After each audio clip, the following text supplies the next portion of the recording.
I'm going to read a number of poems from the collection, The Mother House, partly because, of where we are. This is a mother house.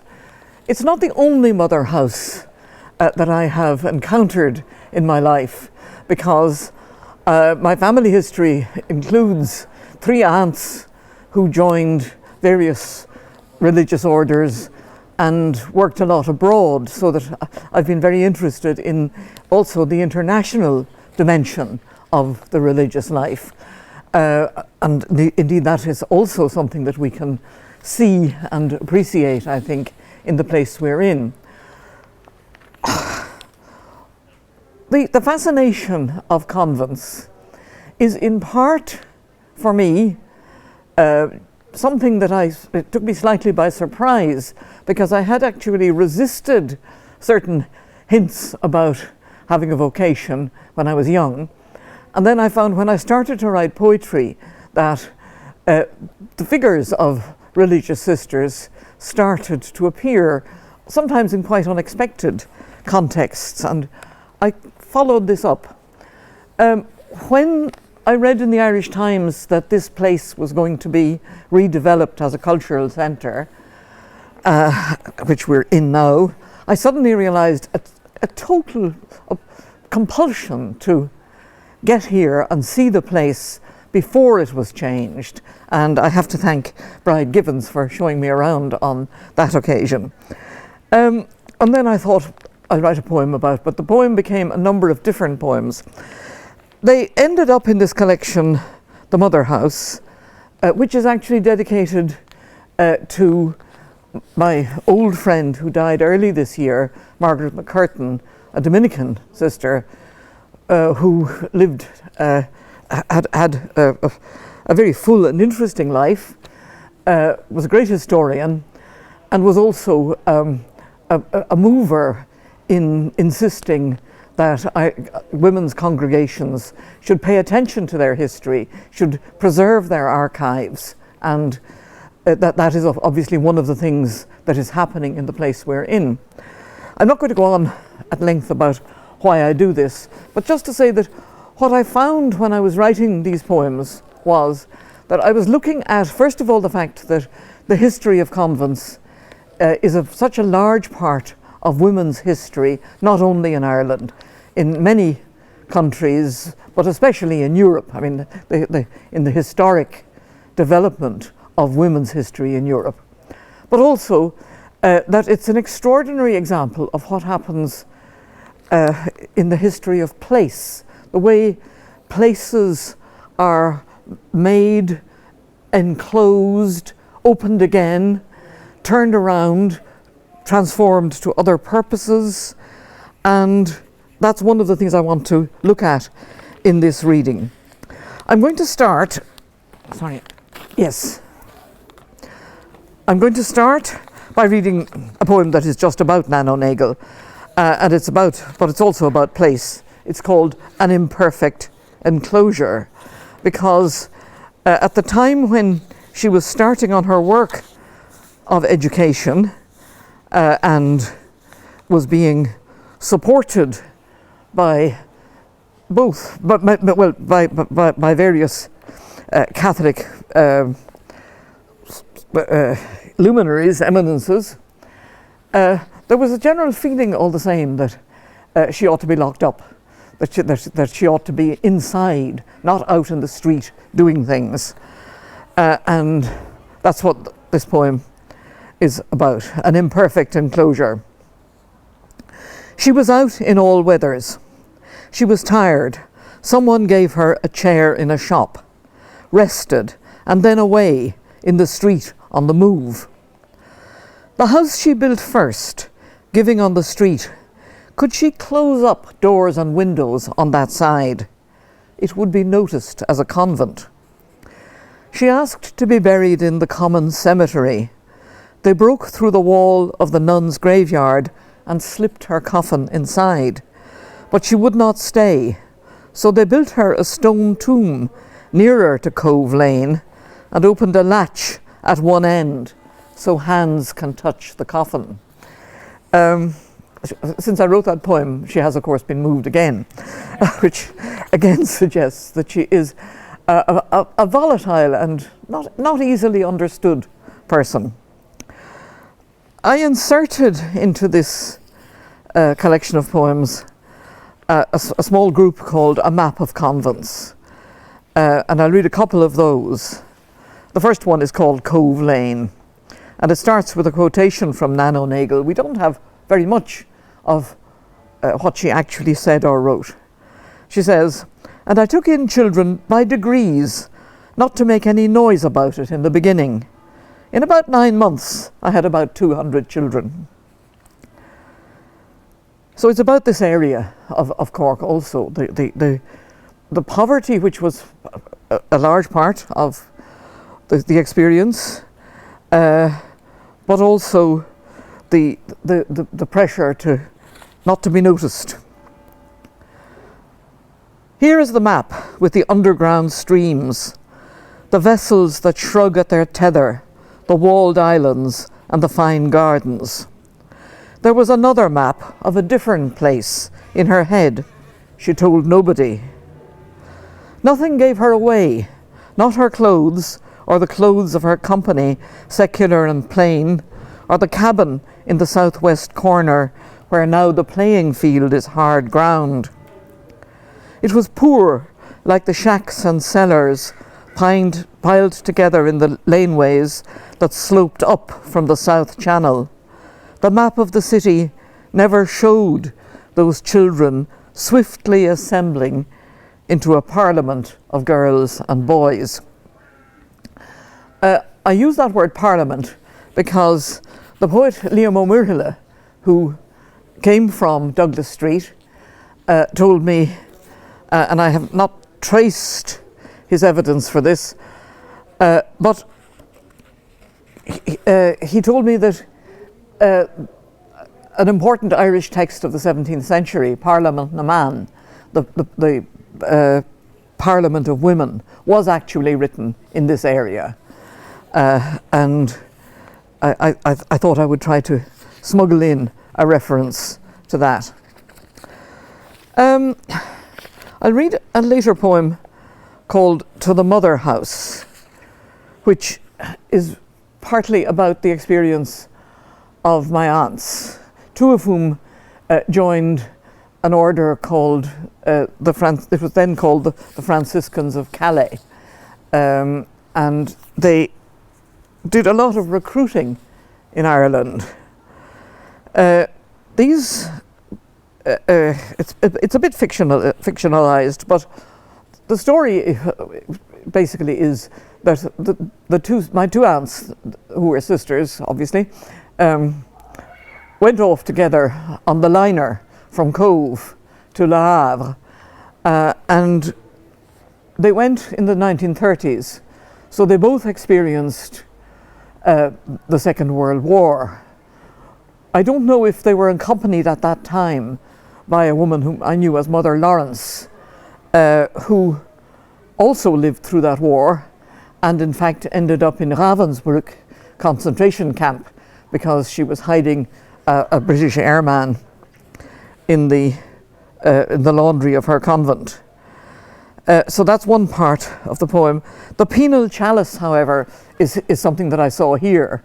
It's the chalice that you can take apart so that it isn't immediately recognized for what it is. And the marble is also from this part of Cork. I'm thinking of John Hogan's marvellous carving of the dead Christ, which is in the South Chapel. To the Mother House. The tender heaved on its way across. The liner floated grand in the harbour, and the girls, afraid of looking back, picked out a porthole and stared and waited for this parting to be over. There was a war coming. There was work.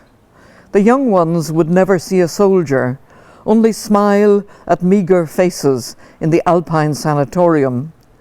They nursed the miners hammered in the pit, learning their obstinate love, meeting the mistress who came after a death with a cushion to go in the coffin, embroidered with bébé.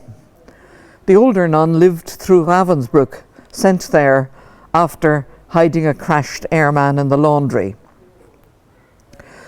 Sister Clara, Sister Anthony, meeting a niece in the quiet convent garden in Dèvres, are overheard reminiscing, always in French, about their first convent on the hill in Cork and its precious holdings, the penal chalice, the letters from an Italian priest, it's hoped soon to be beatified, the foundress's diaries, and all that was sent from the mother house, wine and brandy, lace, the little medals blessed and certified in Rome in the Holy Year, a relic of the True Cross in its gold box, a fine linen alb embroidered in Portugal by a novice, marble for the shrine.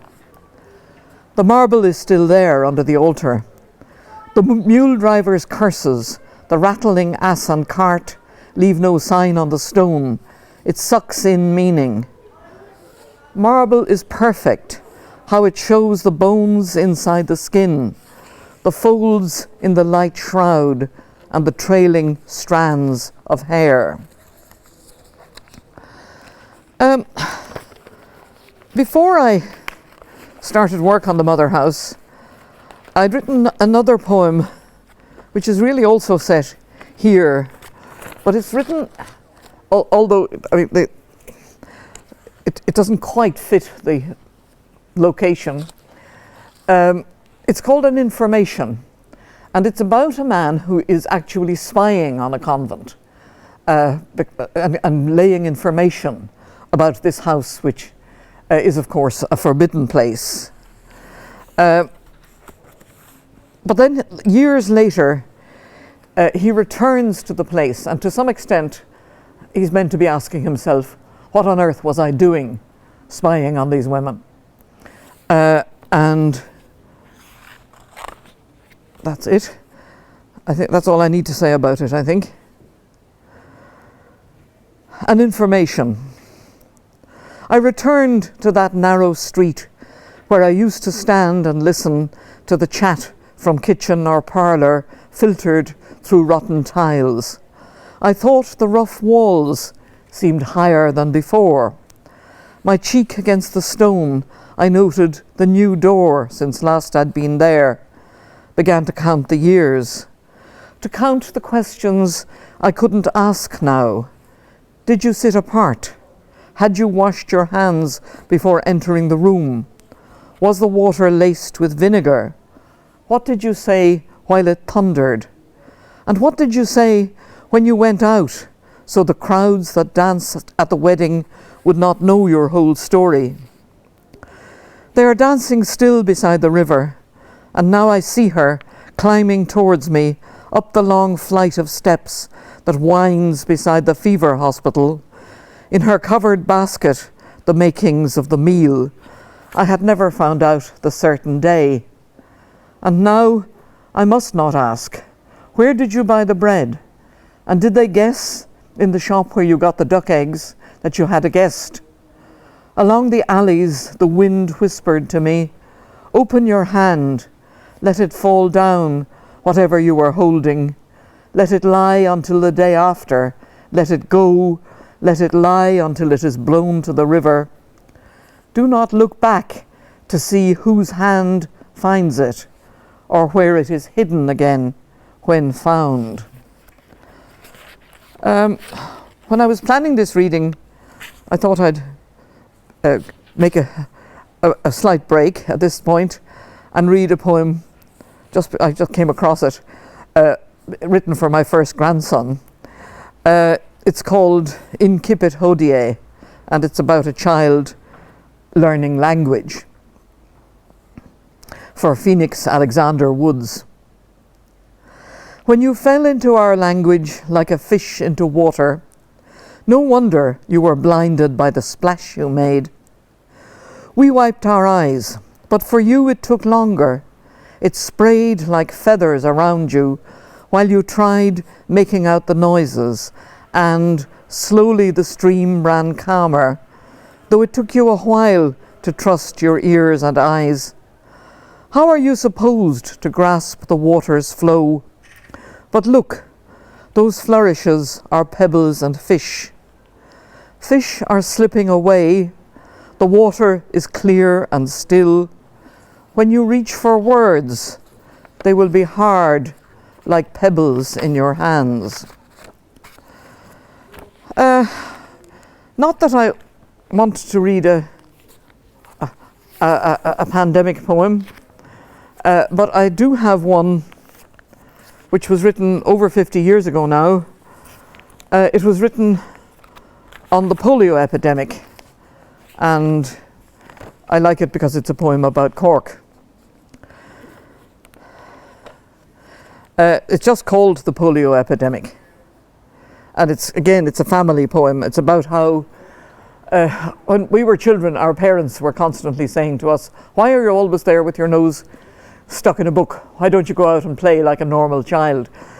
But all of a sudden, when the polio epidemic came, we were allowed to sit inside and read. No hurry at all in house or garden.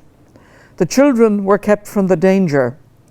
The parents suddenly had more time to watch them, to keep them amused, to see they had plenty to read. The city lay empty, infected. There was no more ice cream. The baths were closed all summer. One day, my father allowed me beyond the gate with a message to pass through a slit in a blank wall. I promised I would just cycle for 2 hours, not stop or talk. And I roamed the long roads, clear through city and suburbs, past new churches, past ridges of houses, where strange children were kept indoors too. I sliced through miles of air, free as a plague angel descending on places the buses went. Commons Road, Friars Walk.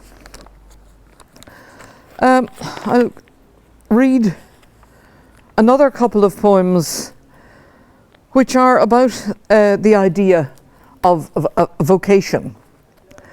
They're both from the Mother House. This is one that I wrote.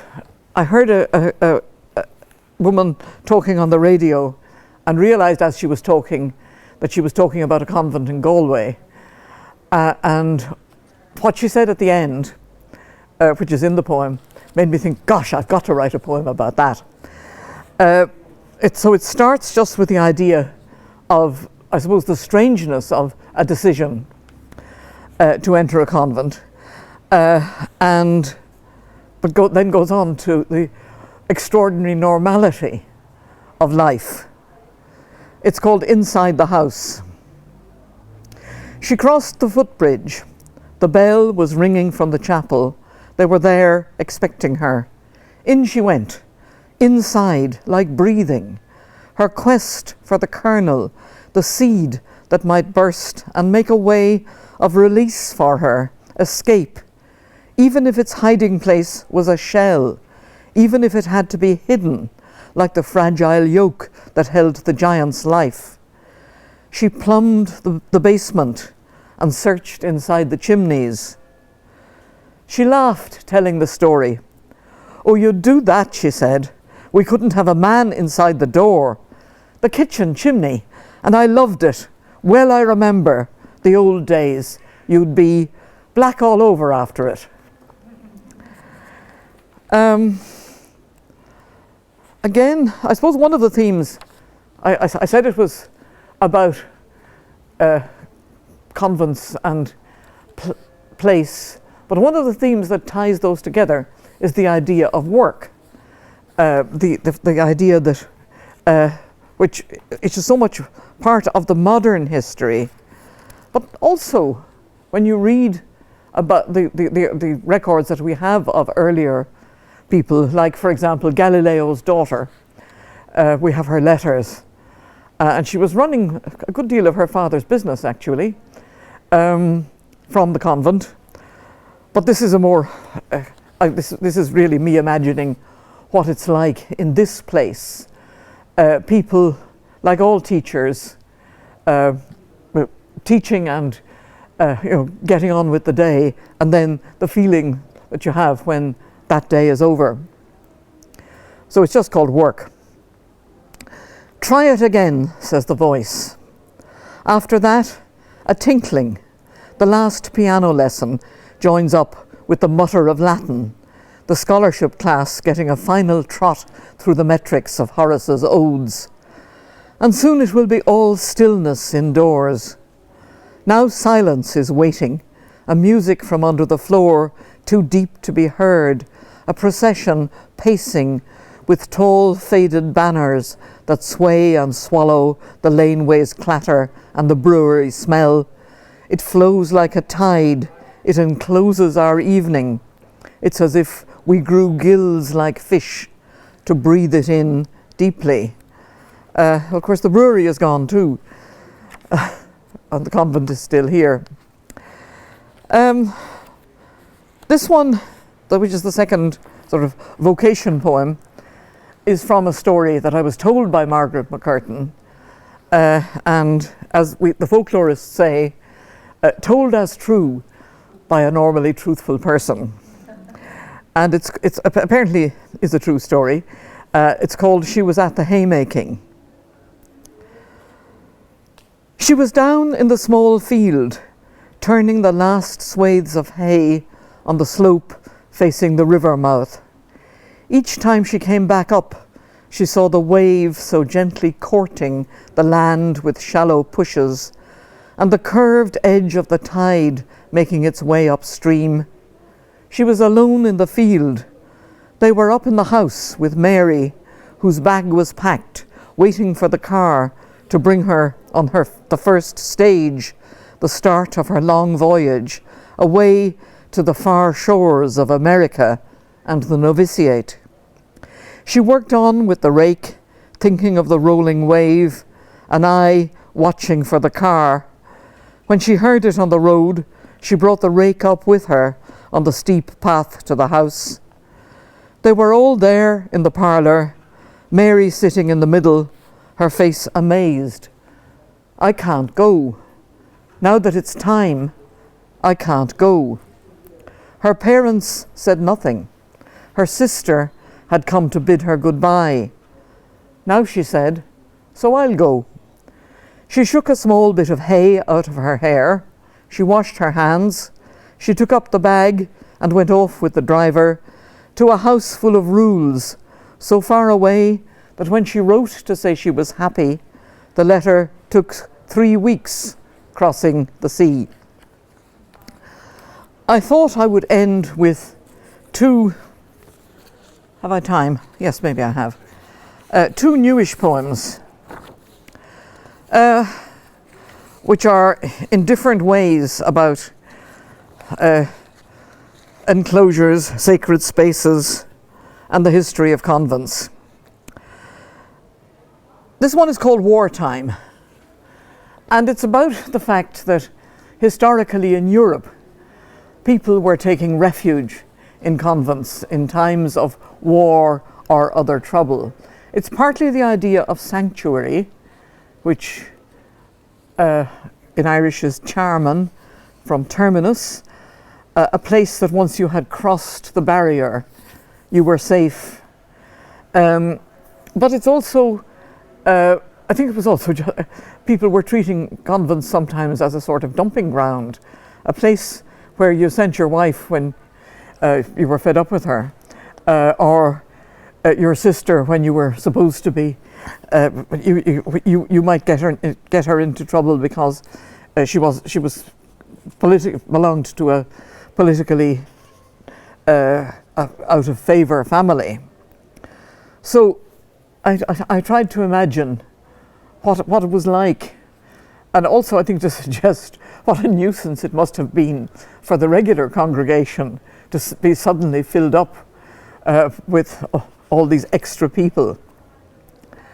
It's called Wartime as 2 words because it's also about time.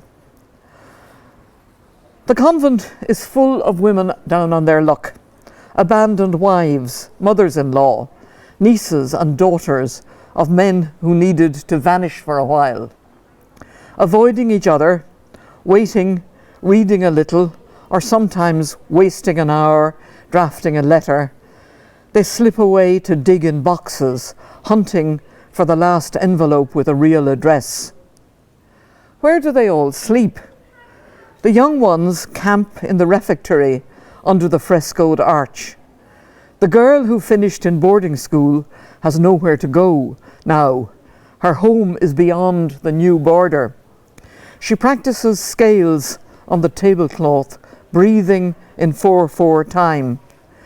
Then she begins the concerto, first with a gallop, then a long pause, counting the bars, her fingers held up in the air. It is time.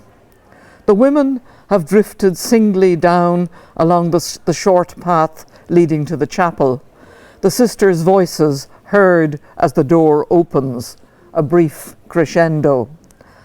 At the piano, she waits until a sign from her dead music mistress tells her to bring the spread fingers down.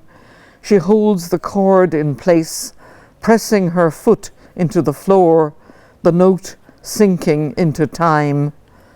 The time that's lost, the note so much older than the hand, echoing around in the empty room. And the last one I'll read is called A Shadow in Her Notebook. And this is actually about a woman I knew. She was the sister of Catherine Kavanagh, the poet's widow. Her name was Helen Maloney, and she was a stained glass artist. And she did a lot of work in churches, in particular in the churches built by an architect called Liam McCormack in Donegal, but in lots of other places as well. And when she got a commission, well, the poem tells what she did, and then it's about her thinking, what is she going to put into? So it's about the problem of the artist, I suppose, the business of the artist deciding how to make something new for a particular purpose. So, A Shadow in Her Notebook, Helen Maloney, stained glass artist, 1926 to 2011. She sent a £10 note to the poor Clares and thought about them in their brown habits, praying for her to find an idea. That was a start. They sent her a fish, swimming and wavering, its head enormous in the dark water. They sent her a lion, then a star. She drew the lines of lead that held the sun in its place, that funneled the light through what was once the open air. The clouds paused on the mountain top, a gleam of weather somewhere else, then the storm pounding overhead before it slid off northward, a dark prowl. The lion raised his paw, coloured like the sun, glowing now against a glass curtain, such a blue it seemed a kind of night. The darkened interior sucked in colours, always the voice in her head objecting, but could it not be just clear glass? No, the shadow of the bell tower, the woman dressed in brown, a shadow behind a screen. They gathered around her clean white page, demanding indigo glass for the narrow, tight window, and oyster white, a little off-centre, for the loaf. Just there, on the border between the storm and the hush, the fish trembled in the light from the clouded sky, weaving like a hologram. On her page, the same tremble threw a swimming shadow that covered the chancel floor. Only the blind organist's daughter will ever see that shudder, floated safe in that empty place. Thank you very much. Thank you.